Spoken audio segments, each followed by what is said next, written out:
बात कर ली। हाँ, हेलो, अस्सलामु अलैकुम वरहमतुल्लाहि वबरकातुहू। औज़ु बिल्लाहि मिनश शैतानिर रजीम, बिस्मिल्लाहिर रहमानिर रहीम।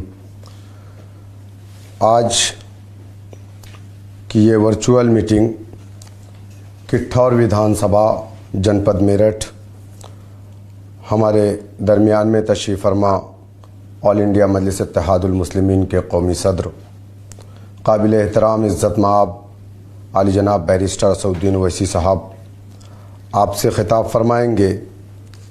उसके पहले मैं 2-4 मिनट आपसे बात करना चाहूँगा। आपको मालूम है 2022 का इलेक्शन है और पहले फेज़ का इलेक्शन वेस्ट यूपी के मेरठ में किट्ठौर की विधानसभा में होना, जहाँ से हमारे प्रत्याशी जनाब तस्लीम अहमद साहब हैं। दोस्तों, मैं आपसे कहना चाहूँगा कि 2022 का इलेक्शन तमाम पार्टियां मैदान में हैं, मजलिस इत्तेहादुल मुस्लिमीन भी आपके दरमियान में है। 2017 के विधानसभा के इलेक्शन में मजलिस इत्तेहादुल मुस्लिमीन ने मेरठ ज़िले की किसी भी विधानसभा से अपने उम्मीदवार नहीं खड़े किए थे। बावजूद उसके किट्ठौर विधानसभा से शाहिद मंजूर साहब, जो समाजवादी पार्टी के कैंडिडेट थे, वो बीजेपी के कैंडिडेट से हार गए। लेकिन इल्ज़ाम हमेशा मजलिस इत्तेहादुल मुस्लिमीन हमारे लीडर पर लगाया जाता है, जबकि सच्चाई ये है कि 2014 के इलेक्शन में हम लोग उत्तर प्रदेश में लोकसभा का इलेक्शन नहीं लड़े। 2017 के इलेक्शन में हम लोग उत्तर प्रदेश के अंदर 36 सीटों पर इलेक्शन लड़े। 367 सीटों में 300 से ज़्यादा सीटों पर बीजेपी कामयाब हुई। उसका जिम्मेदार कौन है ये कभी नहीं कहा जाता, इल्ज़ाम सिर्फ हम पर लगाया जाता। मैंने देखा है कि उत्तर प्रदेश के अंदर आज तक इल्ज़ाम कभी अखिलेश यादव पर या बीएसपी पर या कांग्रेस पर नहीं लगाया जाता। अभी आप देखिए कि उत्तराखंड के अंदर अखिलेश यादव अपने कैंडिडेट खड़ा कर रहे हैं, तो वहाँ पर कोई ये इल्ज़ाम नहीं लगाएगा कि वहाँ बीजेपी को फ़ायदा होगा। मेरे दोस्तों, मेरे बुज़ुर्गों, याद रखिए कि जमहूरियत की जो सबसे बड़ी ताकत है वो सियासत है। और जिस समाज ने सियासत नहीं किया, जिस समाज ने अपना सियासी प्लेटफॉर्म नहीं बनाया, जिस समाज ने सियासत में हिस्सेदारी नहीं ली और अपने दरमियान से अपना नुमाइंदा चुन करके उत्तर प्रदेश के ऐवान में नहीं भेजा, उस समाज की कोई पहचान नहीं होती है।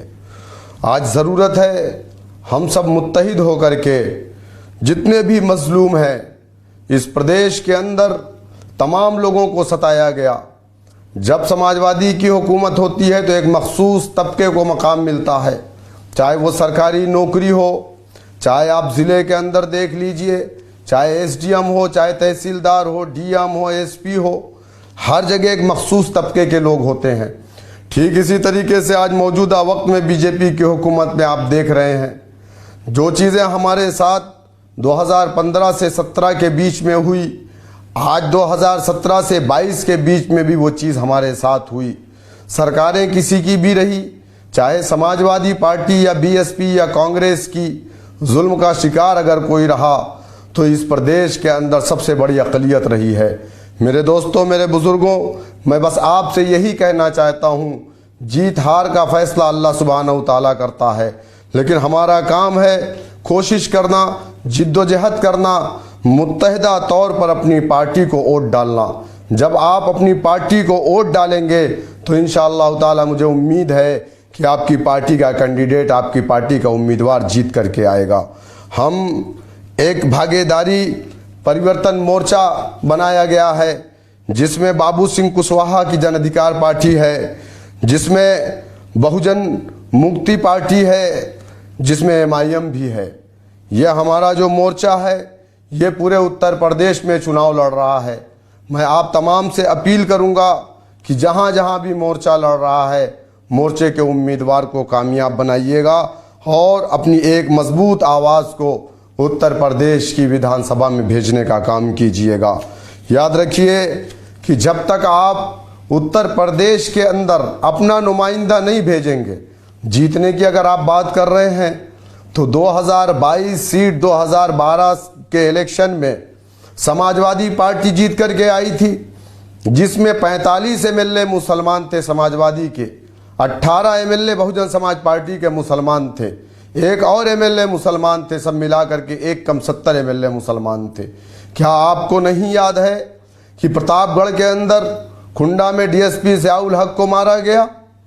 उनकी बीवी परवीन आज़ाद ने बार बार चिल्ला करके कहा कि मेरे शौहर को राजा भैया के लोगों ने मारा, लेकिन कौन सी मजबूरी थी कि एक इंडिपेंडेंट जीत करके आने वाले एमएलए को समाजवादी पार्टी की हुकूमत में कैबिनेट में मिनिस्टर बनाया गया, और आज तक राजा भैया के ऊपर कोई कार्रवाई नहीं हुई। डीएसपी ज़ियाउल हक को मारा गया, क्यों मारा गया ये सारे लोग जानते हैं, क्योंकि राजस्थान प्रतापगढ़ के अंदर जो स्थान गांव को जलाया गया था, 42 घरों को नजर आतिश कर दिया गया था, उसकी जो जांच थी वो डीएसपी ज़ियाउल हक कर रहे थे। मेरे दोस्तों, मेरे बुजुर्गों, अगर आप चाहते हैं कि आपके बच्चों का रोशन मुस्तकबिल हो तो उसके लिए ज़रूरी है कि आपको अपनी जमात को मजबूत करना पड़ेगा। और आपकी अपनी जमात कैसे मजबूत होगी, उसके लिए आपको अपनी जमात को वोट डालना पड़ेगा, तब जा करके आप मजबूत होंगे। जब आप मजबूत होंगे तो आपकी आवाज़ होगी उत्तर प्रदेश की विधानसभा के अंदर। मेरी आप तमाम लोगों से यही अपील है कि आने वाली 10 तारीख को मुत्तहिदा तौर पर मजलिस इत्तेहादुल मुस्लिमीन के कैंडिडेट जो किठौर से हैं जनाब तस्लीम अहमद साहब को भारी मतों से कामयाब बनाइएगा। अब आपके दरमियान में पार्टी के कौमी सदर नकीब मिल्लत जनाब बैरिस्टर असदुद्दीन ओवैसी साहब खिताब फरमाएंगे। बहुत बहुत शुक्रिया। अस्सलाम वालेकुम।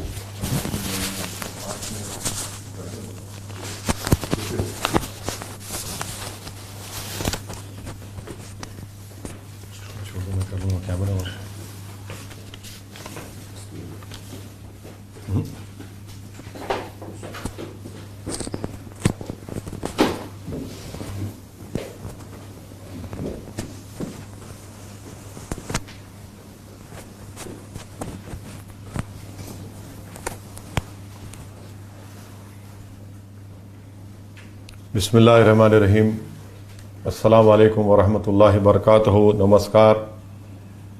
मैं सबसे पहले किठौर की आवाम का, जनता का, वहाँ के राय दहिंदगान का शुक्रिया अदा करता हूँ कि आपने अपना कीमती वक्त निकाल कर आज की इस वर्चुअल रैली में आपने शिरकत की। आपका बेहद शुक्रिया कि आपने अपना वक्त भी दिया और हमको हमारी बात आपके सामने रखने का मौका भी दिया। अजीज़ दोस्तों और बुज़ुर्गों, मेरे गय्यूर नौजवान साथियों, जैसा कि आप जानते हैं कि मजलिस इत्तेहादुल मुस्लिमीन आपकी हरदिल अजीज़, आपकी मता अजीज़ सियासी पार्टी ने ये इस चुनाव में फ़ैसला लिया है कि हमने भागीदारी परिवर्तन मोर्चा का हिस्सा बने हैं, और जिसमें जन अधिकार पार्टी है बाबू सिंह कुशवाहा साहब की, बहुजन मुक्ति पार्टी है वामन मिश्राम साहब की, और भी 4 इसमें पार्टीज़ हैं।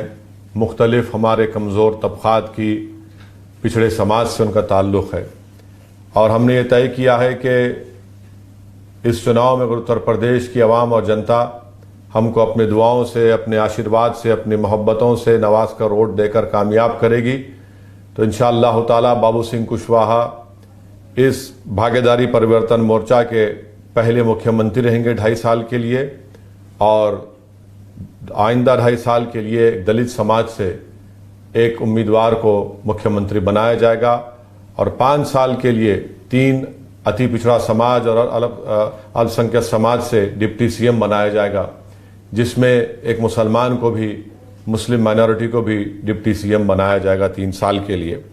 और भी उसमें बहुत सी बातें कही गई हैं, मैं तफसील से उसमें आऊँगा, मगर मैं आपसे अपील कर रहा हूँ कि किठौर से मजलिस के उम्मीदवार जनाब तस्लीम अहमद साहब को आप पतंग के निशान पर बटन दबाकर वोट देकर उनको कामयाब करिए। किठौर की आवाम ये जानती है कि किठौर में मौजूदा बीजेपी का विधायक है। किठौर की आवाम ये भी जानती है कि 2012 से लेकर 17 तक समाजवादी पार्टी के वहाँ का विधायक था। जब समाजवादी पार्टी को उत्तर प्रदेश की जनता ने सत्ता दी, अखिलेश यादव को मुख्यमंत्री बनाया।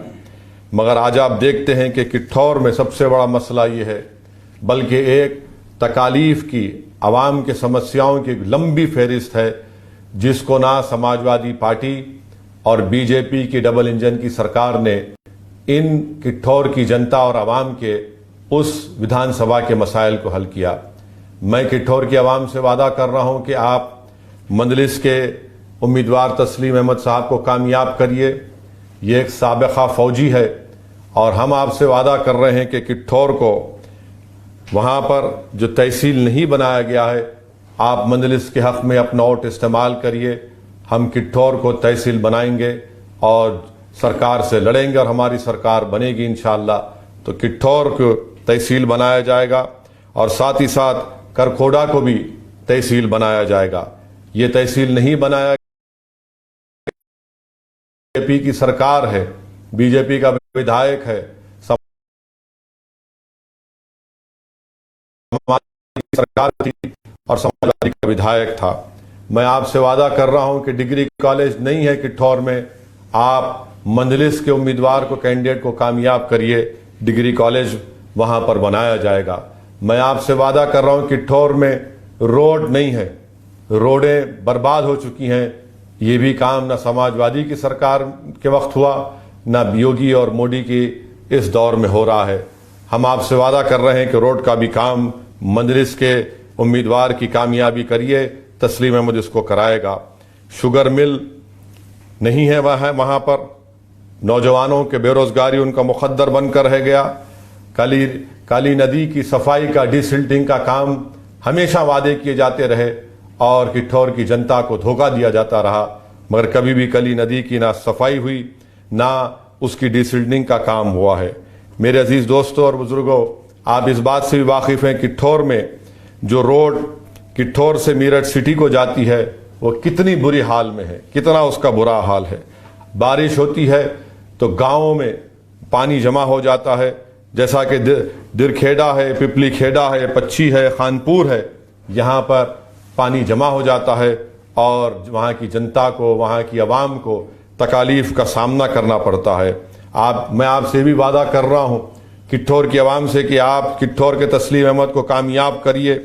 जो गवर्नमेंट इंटर कॉलेज आद विलेज में बन चुका है, अभी तक उसमें क्लासेस नहीं शुरू की गई हैं। हम आपसे वादा कर रहे हैं कि हम उन क्लासेस को शुरू करवाएंगे। जूनियर गया करखोड़ा में, मगर अभी तक शुरू नहीं किया गया है। क्यों नहीं शुरू किया गया है, इस सवाल का जवाब समाजवादी पार्टी को और बीजेपी को देना है। साथ ही साथ आप जानते हैं कि कॉलेजेस नहीं होने के बिना पर किठौर के नौजवान बच्चों को गाजियाबाद जाना पड़ता, दिल्ली जाना पड़ता, नोएडा जाना पड़ता अपने एजुकेशन को, अपनी तालीम को मुकम्मल करने के लिए। किठौर पूरी दुनिया में मशहूर है, वहाँ पर आम जहाँ से निकलता है भारत के कोने कोने में और दुनिया के कोने कोने में जाता है। समाजवादी की सरकार और बीजेपी की सरकार ने जो फ्रूट मार्केट का आपका डिमांड था, मुतालबा था, एक फ्रूट मार्केट नहीं बना पाए। अगर फ्रूट मार्केट बनाते तो इतने बड़े टनों से 100 टन, 1000 टन से जो आम निकलता है, उन आम के अमराई के उन तमाम काम करने वालों को इतना बड़ा फायदा होता। किठौर में एक तरकारी की मार्केट का डिमांड था। मैं आपसे वादा कर रहा हूं तस्लीम अहमद को कामयाब करिए, क्योंकि अगर तरकारी की मार्केट नहीं होने की बिना पर शाहजहांपुर जो 2-3 घंटे का रास्ता है, वहां पर जाकर आपको वहां के किसानों को अपनी तरकारी बेचना पड़ता है।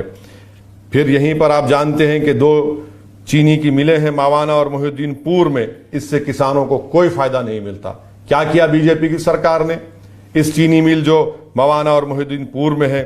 और फिर ये बातें हैं, इन्हीं चीजों पर आपको गौर करके अपने वोट का इस्तेमाल करना है। मजलिस को अगर आप वोट देंगे, तस्लीम अहमद को कामयाब करेंगे, भागीदारी परिवर्तन मोर्चा को आप कामयाब करेंगे, तो हम आपसे कह रहे हैं कि ये तमाम जो आपके मसाइल हैं, तहसील बनाने का, फ्रूट मार्केट बनाने का, तरकारी की मार्केट बनाने का, डिग्री कॉलेज शुरू करने का, और जो आद गांव में degree college, government inter college नहीं शुरू गया, उसको शुरू कराने का, ये काम तमाम मजलिस आपसे वादा कर रही है। अगर आप समाजवादी से पूछेंगे तो समाजवादी कहेगी कि ओवैसी की बात का यकीन मत करो, भाजपा को हराना है, हमको वोट दो। अगर आप बीजेपी से पूछेंगे तो बीजेपी कहेगी कि मुगलों को हराने का है, आप मोदी और योगी को वोट दो। मैं किठौर की आवाम से कह रहा हूं कि किठौर की जनता को जिताना है, ये मजलिस का आपसे वादा है, आप मजलिस का साथ दीजिए। ये समाजवादी के लोग सिर्फ भाजपा को हराने की बात और बीजेपी सिर्फ मुगलों को हराने की बात करती है। पिछले 10 साल से किठौर में कोई तरक्याती डेवलपमेंट का काम नहीं हुआ। इंडस्ट्रियल एक्सपेंशन के डेवलपमेंट का काम आप देखते हैं कि वो भी नहीं हुआ है। समाजवादी के लोग आपसे आकर कह रहे हैं कि एक तरफा अंधा बनकर वोट दो। मेरे अजीज दोस्तों और बुजुर्गों, याद रखो, अंधे बनकर नहीं बल्कि अपने आंखों को खुला रखकर, अपने दिलों की धड़कन को महसूस करते हुए, अपने दिमागों को खुला रखकर आप अपने वोट का फैसला करिए। याद रखिए कि 2014 में अखिलेश ने बीजेपी को रोकने में नाकाम साबित हुए। 2017 में अखिलेश और कांग्रेस मिले तब भी बीजेपी कामयाब हुई। 2019 में समाजवादी और बीएसपी मिले तब भी वो बीजेपी कामयाब हुई। 3 मर्तबा अखिलेश की नाहिली की वजह से मोदी और योगी कामयाब होते आ रहे हैं। मैं आपसे अपील कर रहा हूं कि यकीनन बीजेपी को, भाजपा को हराना है। कौन हरा सकता है भाजपा को? तो ये भागीदारी परिवर्तन मोर्चा जो बाबू सिंह कुशवाहा को उत्तर प्रदेश का मुख्यमंत्री बनाने का ऐलान किया, जिसने कहा कि इसमें 3 डिप्टी चीफ मिनिस्टर रहेंगे और जिसमें मुसलमान भी रहेंगे और ओबीसी समाज के लोग भी होंगे। यही सही मानों में सामाजिक न्याय की बात ये भागीदारी परिवर्तन मोर्चा कर रहा है। मैं किठौर की आवाम को ये भी याद दिलाना चाहता हूं कि हमारे कुरैश बरादरी के लोग कितनी तकालीफ से जिंदगी गुजार रहे हैं। उनकी रोजी उनके हाथ से छीन ली गई, उनके बच्चों को बेरोजगार बना के रख दिया गया। आप बताइए, योगी आदित्यनाथ की सरकार उत्तर प्रदेश से गोश्त का एक्सपोर्ट अलाउ करती है पूरे इंटरनेशनल दुनिया में। आप खुद देख लीजिए कि उत्तर प्रदेश में जो एक्सपोर्ट होता है बीफ का, 2019 और 20 के आंकड़े आपके सामने दे रहा हूं, पूरे 22,668 करोड़, यानी पूरे भारत में इतना बड़ा बीफ का एक्सपोर्ट होता है। मगर वहां पर उन लोगों को भैंस काटने की इजाजत नहीं दी जाती, हमारे कुरैश बरादरी के लोगों को। ये तमाम नाइंसाफियां हैं, इसका मैं आपके सामने जिक्र करना जरूरी समझता हूं। और भाजपा, अमित शाह मिलकर कैराना जाकर बात करते हैं, वहां से अपनी इंतखाबी मुहिम शुरू करते हैं। मैं अमित शाह से पूछना चाहता हूं, क्या आपके दिमाग में बात नहीं आई कि लखीमपुर जाकर वहां से अपने इलेक्शन का कैंपेन शुरू करते, वहां से अपना चुनाव शुरू करते? कि लखीमपुर में आप ही के मिनिस्टर टेनी की गाड़ी से 4 किसानों को जान ले ली गई। आप हाथरस जाते अमित शाह, वहां पर जाकर उस हाथरस की उस बच्ची के घर जाते जिसके अंतिम संस्कार में उसके खानदान के लोगों को भी आने नहीं दिया गया। बहरहाल ये बीजेपी और सपा मिलकर, बीएसपी के साथ मिलकर आपकी आंखों में धूल झोंक रहे हैं। मैं किठौर की जनता से अपील कर रहा हूं कि आप अपने वोट का इस्तेमाल करिए बगैर किसी खौफ के और डर के। समाजवादी को आपने कई मर्तबा मौका दिया, उनकी सरकार रही, चीफ मिनिस्टर उनका रहा तो कुछ नहीं कर सके। आज कह रहे हैं कि मंजलिस अगर जीत जाएगी तो क्या करेगी? याद रखो, मंजलिस जीतेगी तो हिस्सेदारी की लड़ाई में कामयाबी होगी। मंजलिस जीतेगी जरूर और इंशाअल्लाह ताला सामाजिक न्याय की बात करेगी। मंजलिस जीतेगी जरूर और अल्पसंख्यक समाज, दलित समाज और पिछड़ा समाज से इंसाफ होगा। ये मंजलिस की और भागीदारी परिवर्तन मोर्चा की ये हमने तय किया है। आप तमाम से मैं गुजारिश कर रहा हूं कि 10 तारीख के दिन पतंग के निशान पर सुबह सुबह नमाज फजर अदा करके पोलिंग बूथ को जाइए और पतंग के निशान पर बटन दबाकर अपने इत्तेहाद का, अपने मिली शऊर का, अपने हिस्सेदारी के हिस्सा लेने के लिए आपको खड़े होना है। मैं गयूर नौजवानों से अपील कर रहा हूं कि तुम्हारी लड़ाई है, तुम्हारे मुस्तकबिल की लड़ाई है। मैं बुजुर्गों से अपील कर रहा हूं कि आपने 60 साल बड़े तकालीफ और गम का सामना किया, अब इस नाइंसाफी का खात्मा करना है। आप बुजुर्ग हैं, आप नौजवानों की सरपरस्ती करिए। मैं हमारी माओ बहनों से हाथ जोड़कर अपील कर रहा हूं कि आप बेखौफ होकर मंजलिस की कामयाबी के लिए दुआ भी करिए और अपने वोट का इस्तेमाल करिए। बहुत बहुत शुक्रिया आपका।